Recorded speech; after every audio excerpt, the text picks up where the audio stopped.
Hey, welcome! Thanks for tuning in. This is There's Something About Archviz, a podcast where I discuss with experts and industry leaders about the many sides of the Archviz industry. I'm your host, Federico Biancullo. I'm an Archviz artist, founder of The Big Picture, blogger, and content creator in the field of architectural representation. I'm on a journey to learn more on all things about Archviz, art direction, business, technology, you name it. And I would like you to be a part of this journey as well. Through these conversations, my hope is to bring light to not so obvious topics connected to our industry and help you grow as a professional, as an artist, and why not, as a human being as well. So please join me. Without further ado, let's jump into today's episode of There's Something About Archviz.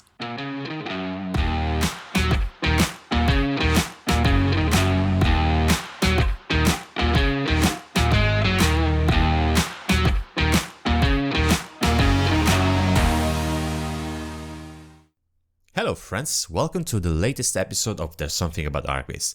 Yes, it's been quite a while since I've released an episode, but do not worry, I'm not running anywhere with the podcast. In fact, I've got a couple of very interesting interviews lined up and a lot of ideas and topics planned for the near future. Truth is that these last couple of months have been very busy following a very special project. I cannot say much about that yet, however, the moment that I can go public with this draws nearer and nearer, and I can't wait to announce it. So expect a special episode pretty soon, and perhaps, yes, even a YouTube video, but just stick around and stay tuned for more. End of public service announcement, let's talk about today's episode. As a consequence of the pandemic, in the last 2 years, several industries went through a proper paradigm shift. Yes, COVID's still around, but we've come to terms with it, and life is slowly going back to normal. The job market was deeply affected by the pandemic. Many have started reevaluating their priorities, quit their old jobs, and perhaps shifted careers, starting the so-called Great Resignation. Today, however, I'm going to focus on another hot topic connected to the job market, especially in Archviz, which is the whole working from home debate. Our industry has very mixed stances when it comes to remote work. I've had many conversations about that these 2 years and heard many different opinions, and I've been setting up my own office myself way before the pandemic started. However, today I'm giving the spotlight to Massimiliano Napoli, head of still images production at Diorama. Diorama is a Milanese Archviz firm, which is set up more as a production house rather than an Archviz studio, and as such it relies a lot on freelance work power. Diorama has always looked at remote work as a feasible business model, but the pandemic has definitely pushed them to completely ditch the physical office and go full remote. In this episode, we go deeper into it. We discuss the lessons that Diorama has learned from the pandemic in managing remote work, but we also discuss its limitations when it comes to, for example, integrating junior and entry-level artists. We also go through a few info on their technical setup for remote work and talk a lot about teamwork and the power of freelancing connected to their business model. So that's all from me. I'll leave you to Massimiliano's words. Enjoy this episode. We talked for an hour before starting the recording. A little bit of rehearsal. Kind of a rehearsal, yes. You told me that Diorama is basically full remote right now, since the pandemic. Yeah, since the pandemic, we are pursuing this idea of being a cloud office. This is an interesting idea I'm trying to think about, is having people working remotely from everywhere. That doesn't mean working from home, because it's a little bit different in terms of situation. But having the possibility to open the doors of Diorama all around the world, all around the Europe, because sometimes you need also to think about time zones. Working with 6-7 hours of different time zone can be hard. In some project can be like the solution, but it's something, yes, that we are trying to dig deep a little bit more. And we had these 2 years trying to make a labor lean on it, like trying to refine a little bit more. I think the listeners are curious to know more about you and your role at the office at Diorama. Also knowing about your personal opinions about remote work, smart working as they call it, and how you reacted to the pandemic. Let's talk about you beforehand. I'm with Diorama since the beginning, and actually now I'm the head of department from the still images department, because during the years, we started to think about Diorama a little bit more like a CG production house than an Archviz studio. And so we are starting also to separate it a little bit more in department with people responsible for each department to give them a little bit of structure. So at the moment, I'm in charge of the still images department, and That's it. It's a long story, and at the same time, it's a short story with Diorama because 6 years is nothing in terms of time. During this 6 year, I had the chance to have different roles in the company and to meet a lot of people, to start discovering a little bit more about myself, my capabilities, and also the solution for that. And the result of that was having me taking this place and say, okay, guys, I love this job. I love also this kind of production management side of the work that is, I think, is really important because it gives the team you lead the certainty and the safety to have someone that can take care of important stuff. And so you can, as a team member, you can really think about artistic stuff, composition. You don't have to worry about an email that just arrived. You can also, in some ways, you can detach yourself from the production, meaning that you can detach yourself more than production from the management.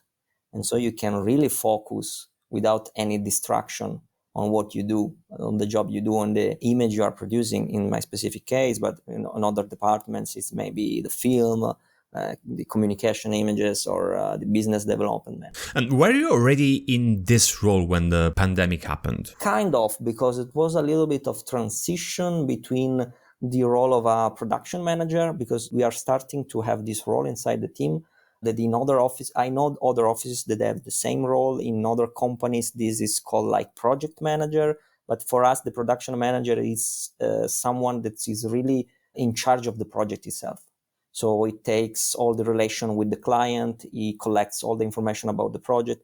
Is the guy or the girl who have all the information or the answer that the team can have. And maybe, of course, those kind of roles are people that started working with us as a 3D artist, maybe junior or mid or senior, depending on the role when they arrived, but are people that started to think a little bit more in Diorama vision. And so they started also to have this kind of flexibility to understand a little bit more our clients, understand a little bit more our style, our vision. And so for them, it's super easy to analyze a brief or to analyze a comment and have quick and fast answer of it. And so when the pandemic started, I was making this transition between the production management and something that was a little bit more structured as a head of department, because it's super strange, but during the pandemic, we grew a lot as an office. This is a little bit controversial because we had the chance, unfortunately for other companies, to take all the work that other companies weren't able to do. And so we needed a lot of artists to work with. And so we started to have more and more projects. We needed to manage this. And to manage this, we needed to structure ourselves a little bit more.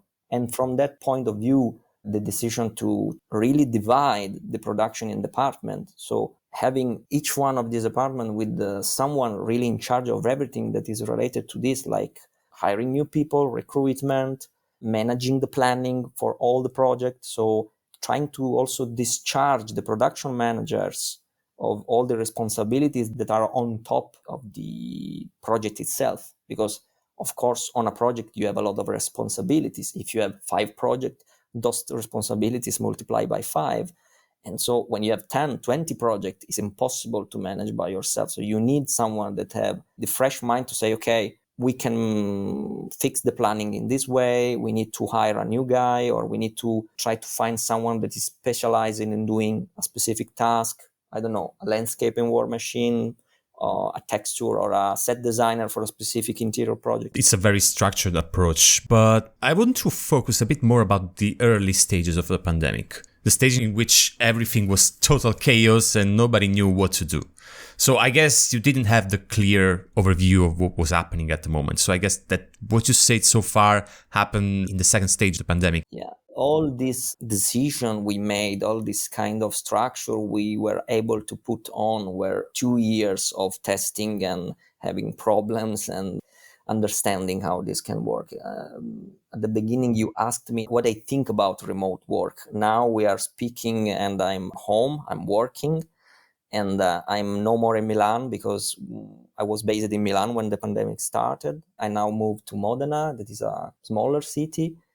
And my life changed in a better way, and the life of, I guess, of all the people in our team changed in a better way. So To answer your question really quickly, I'm a super fan of remote work, and I'm the one who will always push for it because it gives you freedom to do a lot of stuff in your personal life that will reflect positively in your working life. But we'll get there because I'm very interested into this aspect as well. Right now, I'm interested in how the office, how Diorama reacted to the early stages of the pandemic. Basically, the first day was like panicking, understanding how to manage this situation, because I remember pretty clear it was like a Monday when they started closing everything. And so we were home, we couldn't move, we couldn't go to the office. And we said, okay, guys, we have a lot of projects ongoing. We cannot stop that. How we can do this?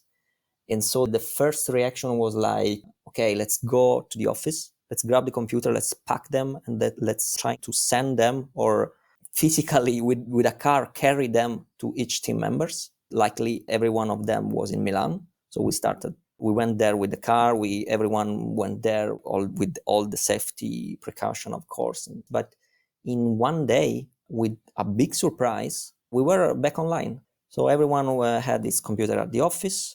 Everyone was able to keep working on their project because, luckily, even before the pandemic, we were a little bit obliged to work in a remote way. Consider that since the beginning, Diorama had an office in Paris and an office in Milan. And since the beginning, those two offices started collaborating in several projects. So we were obliged to have a shared library, shared folders to work on, a quick way to distribute renderings, images, texture, everything, all the materials. So basically, we were ready to this. The infrastructure to work remotely was already there in a different way, of course. And what we needed to focus on in the month after the pandemic was how to manage this team now.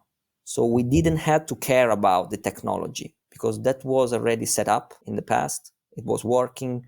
Even people that were in Milan before the pandemic, even me, when sometimes I said, okay, guys, tomorrow I will not come to the office because, I don't know, I have the plumber that needs to come to fix something. I was able to access all the file from home, from my workstation, or from my laptop. And so everything was already there. And so I guess this helped us to really don't panic in some way because the project could have gone a little bit worse if we didn't have this kind of infrastructure behind. But at the same time, we really had to focus on, okay, now we have a team that is everywhere. How we start having discussion, because we were used like everyone else, like, okay, we have a meeting about the project in the meeting room. We see each other face by face. We draw stuff on a paper. And so those kind of stuff were the most difficult to manage at the beginning, like the relation between the team. These were the challenges of the first stages of the pandemic. I guess the situation has evolved a bit. Am I right? Yeah. Luckily, yes. So is there any other step in time that you took to adapt to the new situation, to the realization that staying online was going to be the norm for a few months, if not a few years? So probably you improved some things, some other things you dropped, this kind of stuff. What did you change in the way that you work remotely since the beginning of the pandemic? The way we were used to work before completely changed for us. And it's keeping to change every day. Because in the first year of the pandemic, of course, as I told you, we were trying to adapt to this new situation. So we were trying to find ourselves a way to do not burn out because we were locked in our apartment with our wives, girlfriend, boyfriend, dogs, cats. Every one of us was a little bit crazy in terms of mental health. And this was a little bit worrying at the beginning because people were working a little bit more. They couldn't be able to manage their time, so they were super long in timing. Because consider that when you have an office, of course, you know better than me, you have been in some offices, there are some specific moments of the day that are moments when people smoking a cigarette outside, grabbing a coffee together, even the lunchtime is important. Those moments are important to relax and to try to not think about what you are doing in terms of project, the deadlines. Your body and your mind relax a little bit. Having people home, you didn't have any kind of control of them. So you needed to trust people that they were able to take pauses when needed, to try to relax a little bit more.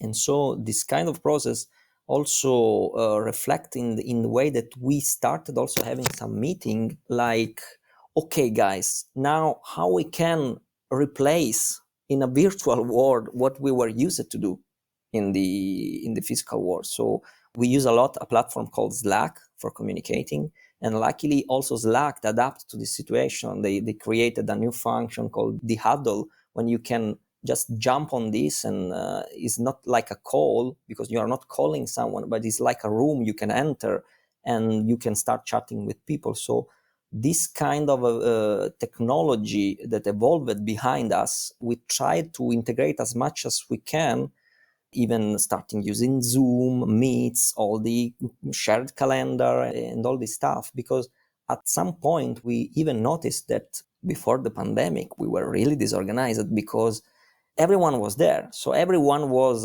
one chair behind you or one chair on the left, and you could ask them quickly stuff that in a digital world, when you had to write an email or write a message or call him, it's a little bit more difficult to do. And so you are obliged to be a little bit more organized. You are obliged to have shared calendars with all the information there, with a really tight planning on stuff to do tasks, and etc. So in this way, I can also say that pandemic helped us to grow as a company in terms of management, because we were obliged to be a little bit more organized. This was the first year. 2020, 2021 was this kind of situation of approaching new stuff. Even the client started, there was a moment in which we had enough of video calling. Every client we had was loving to have video call with us. And so That was so easy for them. yeah, It was a dream for them. Yeah, we can have meeting any time of the day. So we're going to exploit this, of course. exactly. And so you also needed to find a way to explain them that is not so productive to spend 1 hour talking about something you can quickly sketch on a PDF like we did before.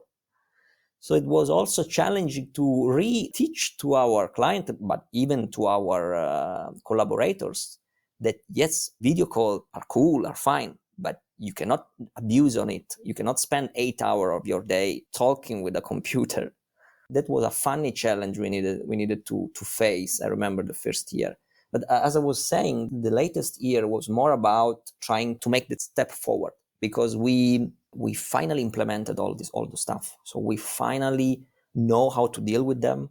In the beginning of this year, but even at the end of the previous year, between October, November, we started to say, okay, there is a new era that we need to go through. And this is the year of freelancing. This is the era of working remotely with everywhere, because during those years, we have been through the moment in which a lot of projects were coming, as I told you, and we needed a lot of artists working on. So we were obliged to find new artists online. They weren't able to come to the office, so we were obliged to work with them remotely. It worked for senior people. It didn't work too much for junior people. I had a recent conversation with a friend of mine. We discussed the same issue, that it is easier for seniors and people that are already into an office and know how things work, what's the style of the office. For those people, it's easier to work remotely, while for new hires or junior, it's a completely different story. So how did you actually manage this aspect? We sadly had to let go people that were super skilled. Unfortunately, we had 2 junior when the pandemic started. And after, I guess, 3-4 months, they were knocking at the door, a virtual door, and saying, guys, it's not working for me. I need someone right behind me, right next to me, to ask things every single moment. And so we said it's impossible for us to do it at the moment. And so we sadly had to let those 2 girls go. There were 2 juniors, but was more like, okay, it's not working for both of us. We cannot teach you something remotely. It's super, super hard. And you will not learn as fast as you will learn in a physical office. And so for this specific reason, I must say that remote working need a little bit more of evolution and understanding from the young side, meaning the people that are starting this job. Because I guess even if I'm a big fan of smart working, a big fan of remote working, the physical connection you build in the first year of this or other jobs that requires to be in an office are super important to build something that is not technically you super good in doing the 3D images, or it's like soft skill that you develop when you are in an office, like how to deal when a manager gives you a feedback, because you can see him in the eye, so you can really feel that maybe he's giving you a hint, he's not saying to you something in an angry way, whilst this in a written message can be really misinterpreted. Young people are scared about this, not because they are young in terms of age, but people that are not used to be in an office. I have been in contact with people that started this job during the pandemic, and for them was crazy, really crazy. I have a small sister, and she started doing the university during the pandemic. I felt sorry for her, because the best thing you build in the university days is people. Of course, it's what you learn at the university, but it's the people, it's the group you build. And starting the university at home is horrible. But then after all that you told me, you will still keep remote working as a feasible model. Yeah, for sure. But I want to dig a little bit more in to find a way to try to integrate people, junior people at the office. We are starting to do this in the film department, because at the same time, yes, we are a cloud office with no physical place, but still we have a place to meet in Milan and a place to meet in Paris when we can have gatherings there. Most of the time, those are like management gatherings. So we go there to meet and take briefing and brainstorming about the planning and all this stuff. But sometimes we also open those spaces to new people that are starting to work with us, like saying, okay, you live in Poland. What about coming in Milan 1 month? You start working with us, close to us. So you have your manager close to you. Your manager will move to Milan for 1 month to work with you. So you can build this relation. And then we can have the next 7 years, 2 years, 1 year, whatever you want by remote. You can go home. This is even a more feasible way to start building remote relations. That's an interesting idea. I think, well, I see it in a bit of a different way. I understand the need of having the person close to you. There's something new to learn on each project. So yeah, I'm afraid that limiting this to 1 month could be not enough. And I think this is where most offices still have concerns about switching to the full remote model.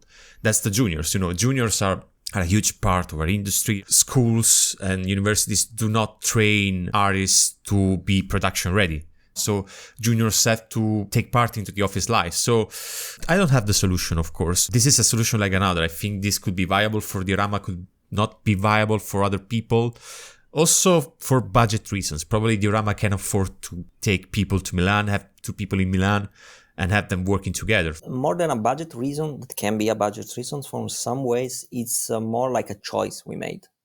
I'm completely agree with you. 1 month is not enough. But consider that sometimes is not the choice of the company itself. Sometimes that guy from Poland will not come to work with you for more than a month because he wants to stay home, because he knows that he can stay home. And of course, for junior people, 1 month is enough. But at the same time, this month can be replicated during the year. Maybe in some specific moment of the year where a specific project needs you to be there. But that month for us is more about, okay, let's try to understand this guy. Let's try to make him understand us. Let's try to build a relation based on personal reason, meaning it's not about technicalities during that month. You cannot teach this job in 1 month, of course, but you can make him feel a little bit more inside the team in that month, that you will not have the possibility if he will start abroad. So from one reason, yes, I completely agree with you. From the other reason, we don't want to be that kind of office that will close the door to people all over the world just because they don't want or they can't, maybe financially speaking, move to Milan, because Milan is expensive. Consider even we have people, and that's the beauty of remote working. Of course, we have new people that started with us after the pandemic, but we had all the team that we had before the pandemic that is still with us, and they moved remotely. So we have people in Rome, people in Sicily, we have people in Torino. It's me in Modena, someone is still in Milan because it was from Milan, people in Parma. So it's a little bit everywhere in Italy, and those people love the idea. Because at some point, when everything was okay, we can go back to the offices, we asked to the team, what about now? What you want to do? You want to go back to Milan? You want to stay home? And 80% of them said, okay, no, I want to stay home. Or maybe I don't want to come to Milan because I want to move to another city that I choose, not because of work, but for personal reason. So this kind of flexibility, in my opinion, and luckily in Diorama's opinion, is much more important than the way of thinking about the job in terms of, okay, if you have a traditional office with people in the office, it will work better. For sure, this is not our case. We are working better in this way. And for sure, each office needs to find the perfect solution that will marry with the vision. The Diorama vision was always to be like a production house. And being a production house meaning having a lot of talent, not super specified. So those kind of people, we do not love to work with generalists. Because generalists are super good normally, but they are also people that tend to do not be able to work correctly in team. And working in team for us is the basis. If you cannot work in team, it's something that will be impossible to work with us. For a simple 3 images project, we have 5 people working there.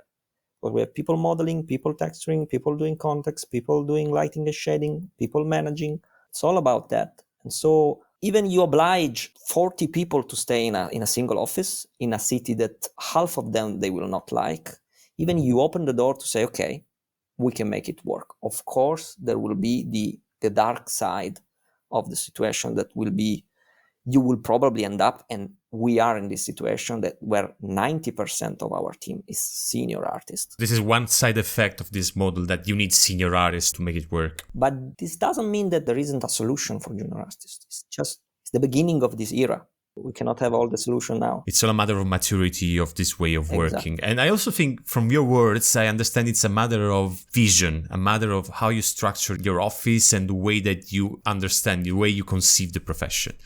Because I think that in the Diorama vision, remote working probably was already ingrained in your DNA, so that could work already. But I cannot see this working for everybody. Of course not. Of course not. Or at least it will not work in the same way for everybody. Everyone needs to find the perfect way to match their vision. For example, there are several projects that I understand that can be tackled in a different way if you are physically with those people. We don't work too much with catalogs, for example, but in catalogs, there is a strong relation with the product itself. We even find a way to make this work. For example, let me make this example. We work with a client in Paris. They make textiles, luxury textiles. And of course, their goal is to depict those textiles as realistically possible. So in the traditional way, you go there, you see the textiles, you analyze them. Probably they give you pieces of this textile, you start working with them. In our way, we have a texture artist in Lago di Seo. She's a wonderful artist. Every time we have a textile to make, our client send her the textile. She produces the textile because she were with us before. She knows our work. So this period for her wasn't a 1 month period, but the period when she worked with us helped her to understand our process. So for her, it's super easy to produce that asset and send us. And we are pretty sure that the product is how we want and the perfect and the best product she can deliver to us. And this is the secret, trying to trust your team. If you have someone to do a pieces of your job, you must trust him that he's doing the best. And this is one of the biggest downside I've seen in the remote working nowadays.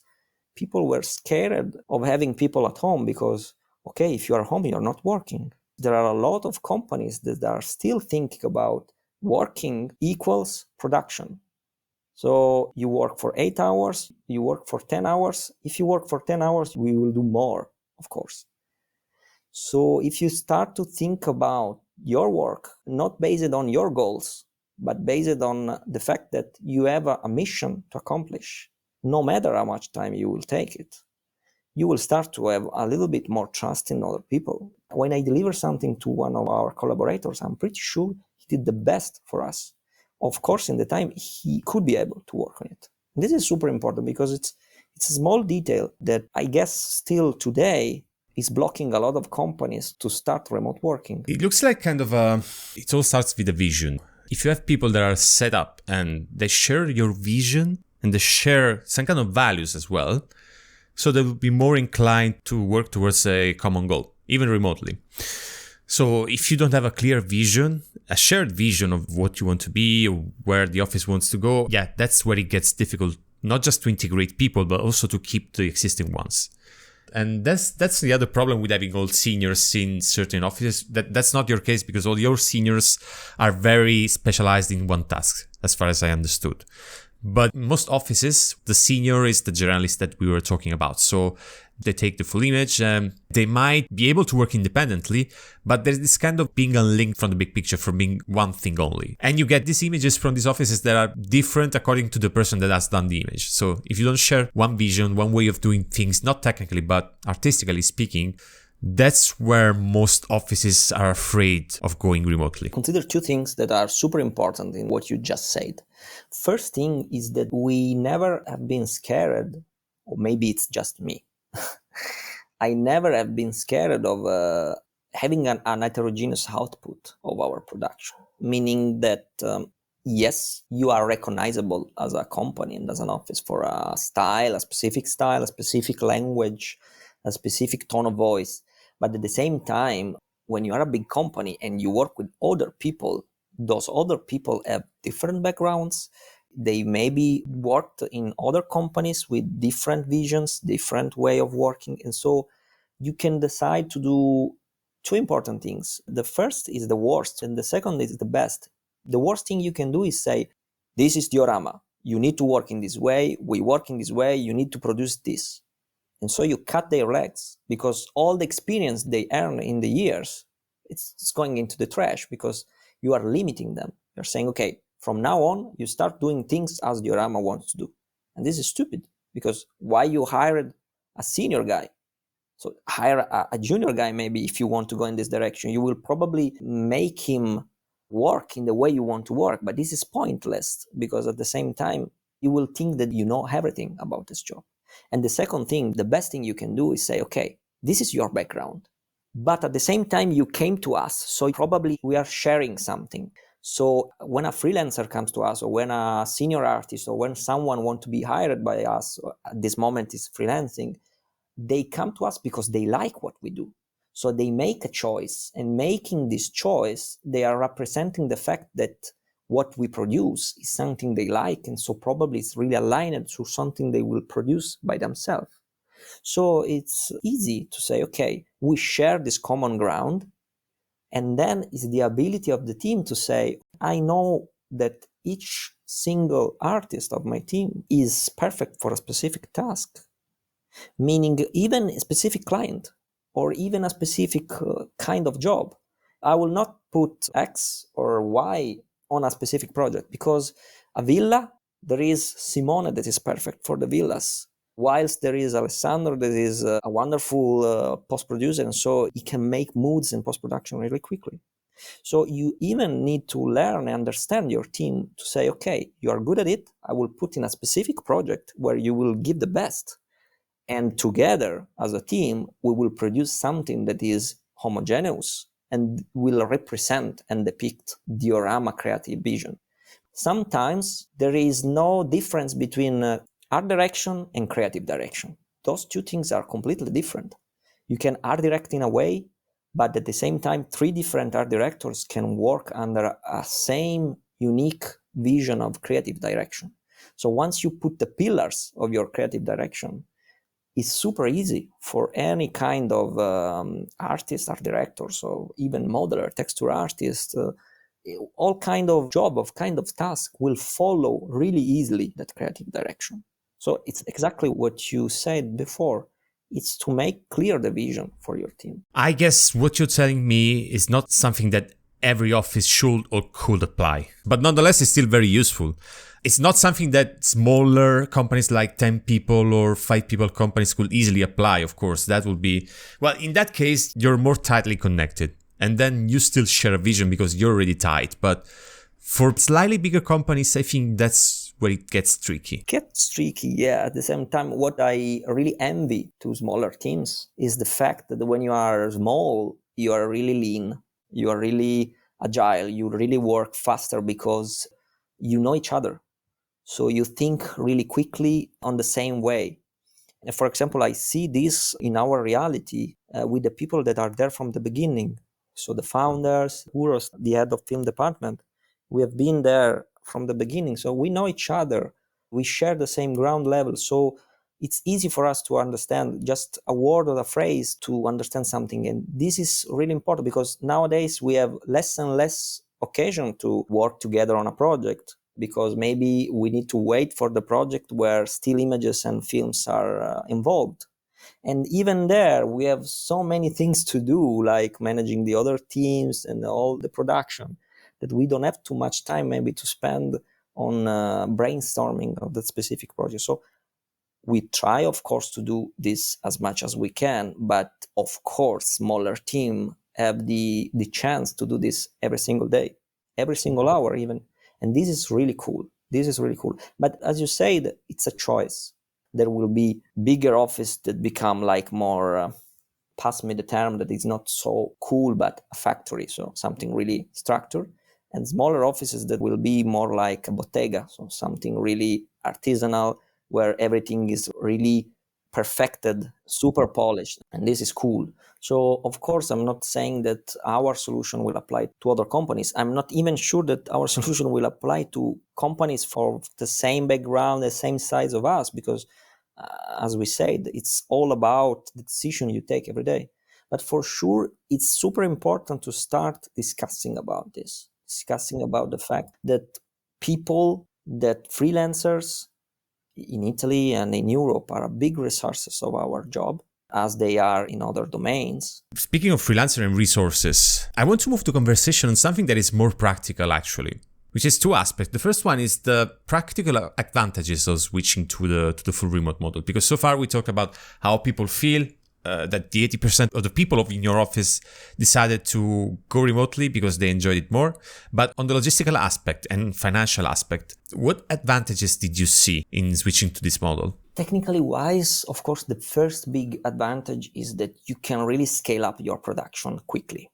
Meaning that, of course, the underside of having a stable team means that you rely on those people, but you also, when it comes to planning, you try to saturate your team, and then if you need more, you will go out and search for freelancers. When you start thinking about the production in a more flexible ways, you are able to think like about a balloon. You can inflate and deflate really quickly. This month, you can have 10 projects ongoing with 10 different freelancers. The next month, you have 3 projects. You can work with 2 freelancers.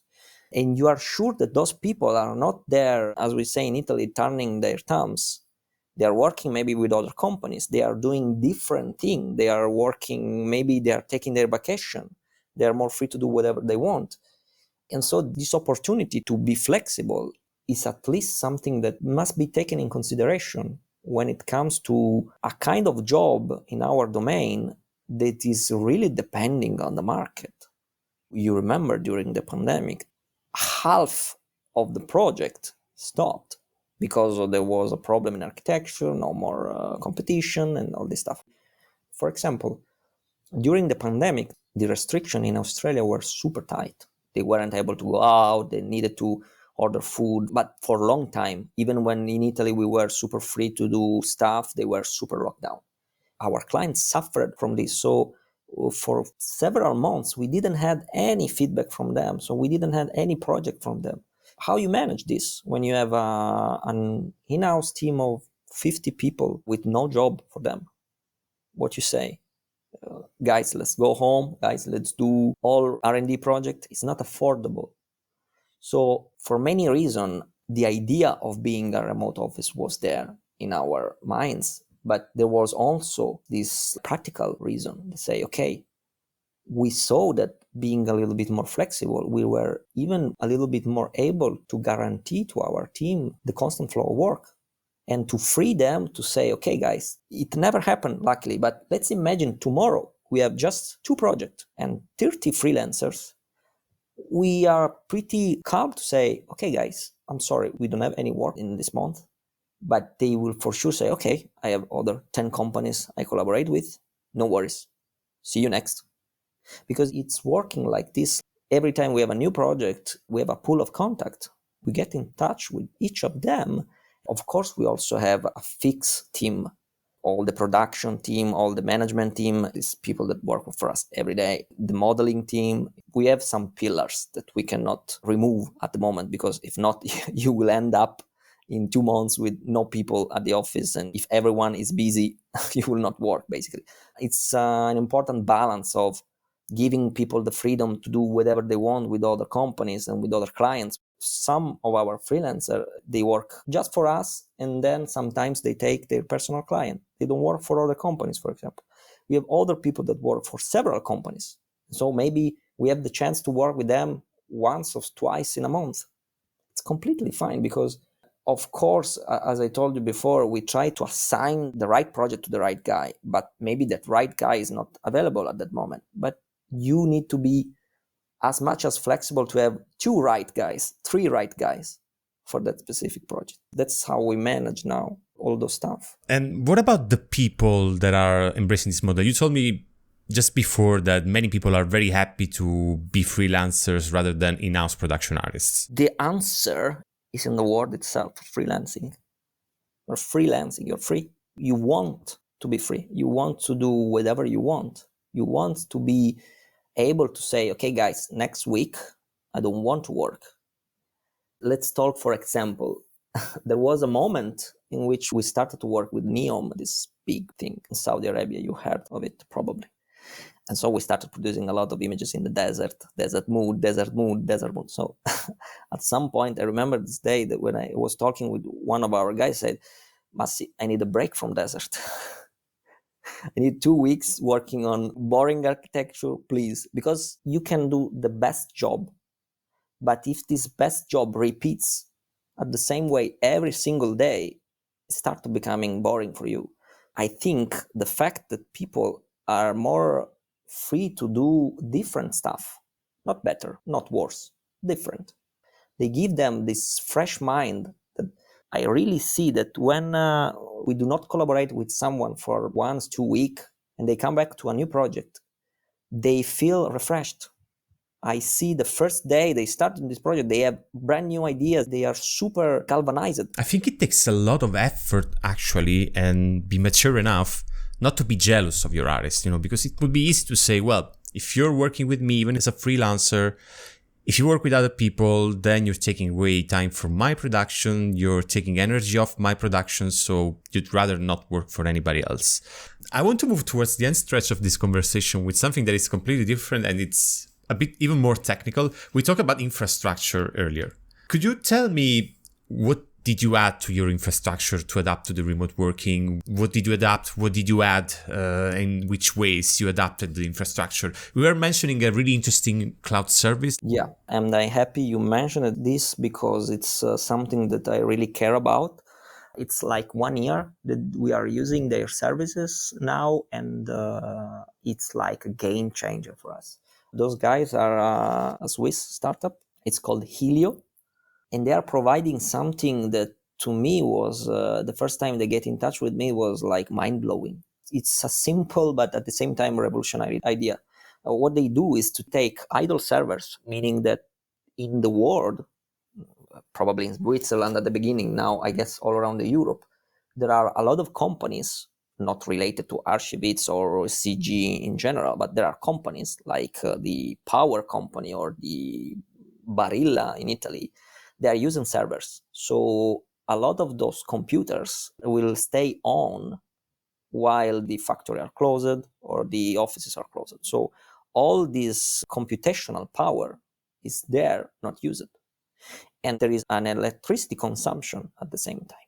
So what they think about is to say, okay, let's grab this computational power, let's create a network out of it, and we use this computational power as a render farm. So what they provide is not a render farm, but is a cloud service when you can render in cloud your images or your animation or whatever you want, but in a different way than using a render farm or your personal render farm. Maybe there are some companies that they have their own render farms. We had some computer at the office in the past. We never had a big render farm. I don't know how we did it, but we never had. We had like 4 or 5 computers, not so many. But I know a lot of offices, they have their own render farms made of 10, 12, 20, 15, 100 nodes sometimes. And those things make a lot of noise, a lot of heat. They use a lot of power, really a lot of power. This is not good for the environment. And this is a single use, meaning that you use just for this specific task. So being in touch with a company that allowed us to say, okay, you will have more power because they give you more power, like a lot of nodes. I don't remember how many, but a lot of power, a lot more of speed in production. And at the same time, you know that that power is used in a really ecological way. So it's sustainable at the same time. It was super interesting. So we get in touch. We were their first beta tester for V-Ray. I know they were working at the beginning with Brick Visual in Hungary, but they were starting developing just for Corona rendering. So when we started the discussion, we are an office still based in V-Ray. Don't ask me why. So we started this discussion saying, okay, your idea is super interesting, but we use V-Ray, how we will implement. So they proposed us to be their beta tester. And in 1 year, we started developing everything with them. They did the same with other companies. And now they have a full functional product that works perfectly for us in V-Ray and Corona and 3ds Max. And we are able to decuplicate our production, meaning that if before one option was, okay, let's send this render on the machine we had in the office. So you were obliged to have an office where the machine are located. You were obliged to have someone sometimes to go there, update because yes, you can do it remotely, but if the power goes off, in fact, during the pandemic, we even started to, in an artisanal way, find a way to turn on computer remotely with like smart plugs, with Alexa. And so we started to think about crazy stuff to be safe, because the office was like a wasteland where nobody wanted to go. But yes, those are limits. So when they say to us, you can free up yourself from having computers, so having big workstations, and you can rely on a single cloud service, we were super interested. Of course, there are several other solutions like Chaos Cloud, something like this. But still, the fact that this is like a custom-made solution for us was a game changer, because we work also with the fashion industry and we make a lot of design for them. Meaning that they use us as a previous company to see how their show will look. When you are in the design process, you probably end up with 10, 20 options of the same thing. And imagine just rendering 20 of the same thing on your machine, or yes, you can use the queue, you can use whatever you want, but still, if you have the possibility to send them on cloud and you have them back in half an hour because each one of them is rendering in different nodes, yes, you can do in render farms, you can tell me. But at the same time, you will spend a lot of more money. This service is based on subscription.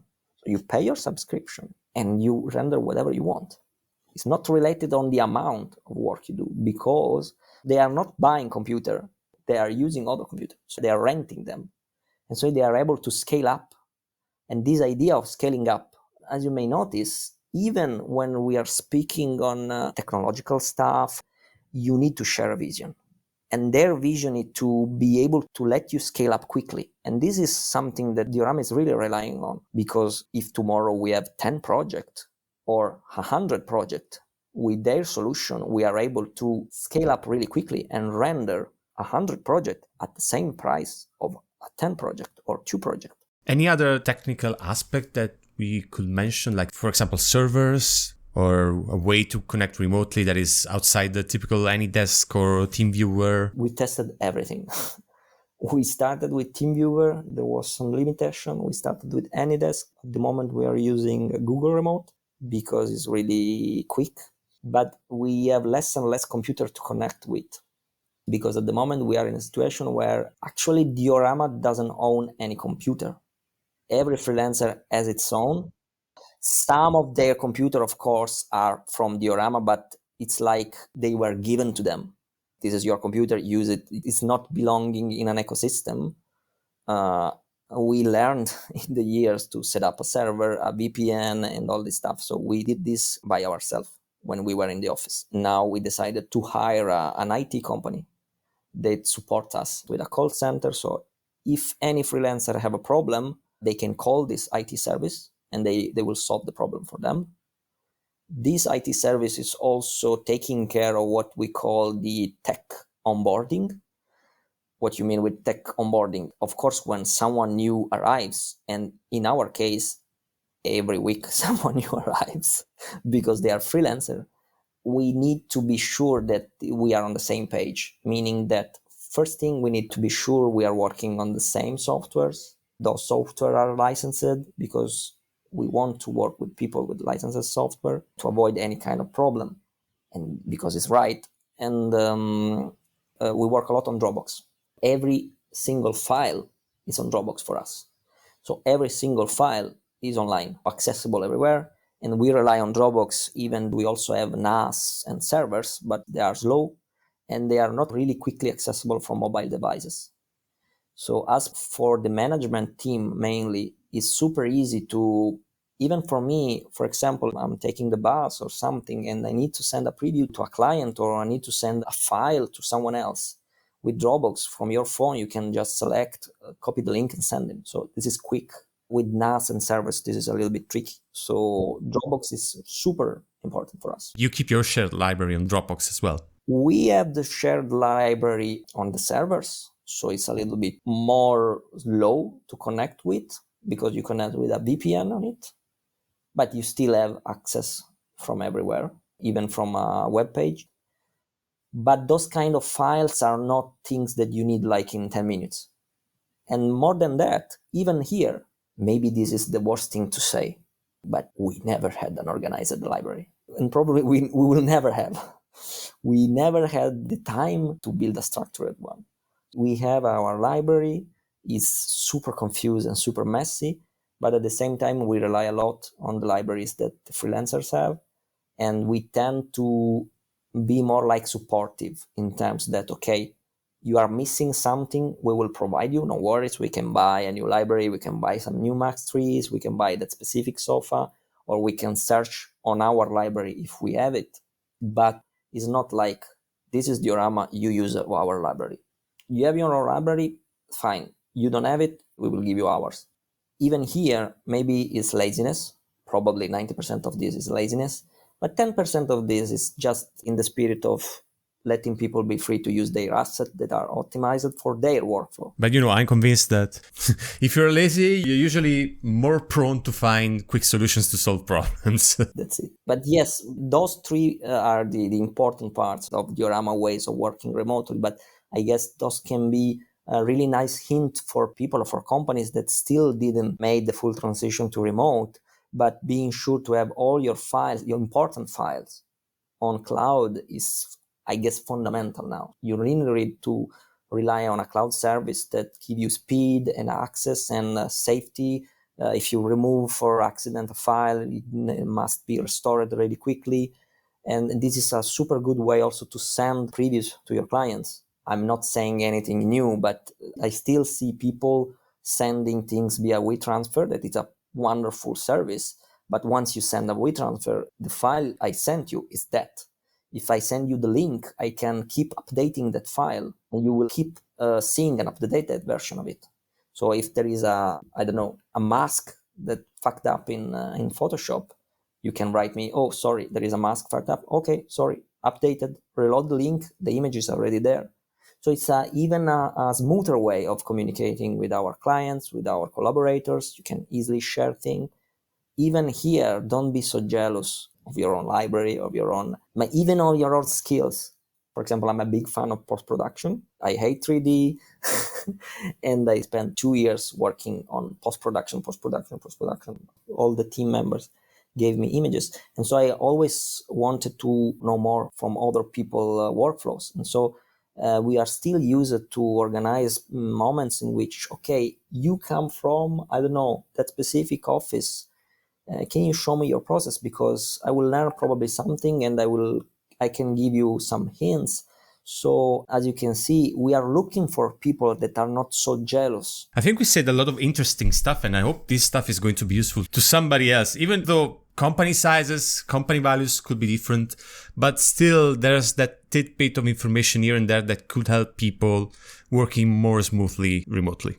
So I thank you for all the time that you spent with me tonight. I wish you the best. I just wish you the best for your future endeavor and for your work at Diorama and everything that you want. Thank you, Federico. It's really good to still have people that really take care of sharing information and sharing thoughts and having this discussion in this nice format of podcast. We are a visual world and we are probably super distracted by visual things. So taking the time to listen and focus on the word is maybe super important. So thank you for the opportunity.